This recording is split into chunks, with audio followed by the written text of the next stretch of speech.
Welcome and thanks for joining us at EMII.com. I'm Caitlin Sisney with your Capital Markets Report. Today is Tuesday, June 24th, 2008.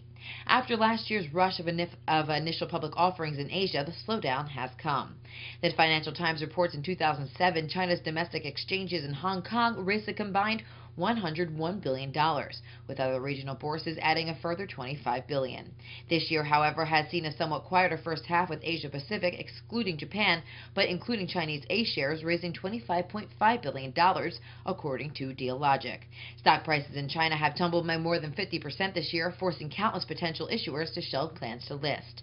India's market virtually closed the listings in January after the subdued performance of a $3 billion IPO of Reliance Power. Members of the family that has run Anheuser-Busch for 5 generations gave conflicting responses to InBev's $46.3 billion takeover bid, reports Bloomberg News. An uncle of CEO August A. Busch IV said in a June 21st statement that he wants the U.S. brewer to remain based in St. Louis and continue as a strong company.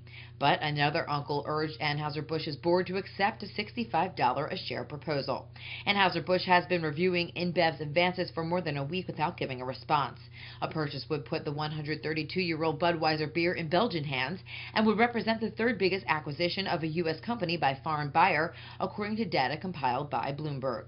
Suez SA's Belgian unit Electrabel SA and RWE AG of Germany have made a bid for 49% of a venture to build and run a nuclear plant in Bulgaria, reports Bloomberg News.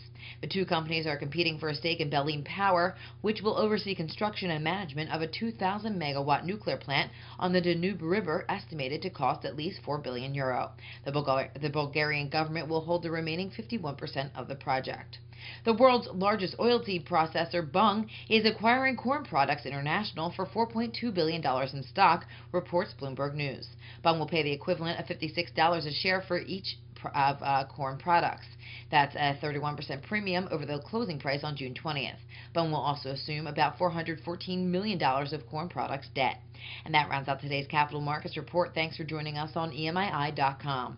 For more details on these stories and much more, click on our Capital Markets channel online and read the latest developments.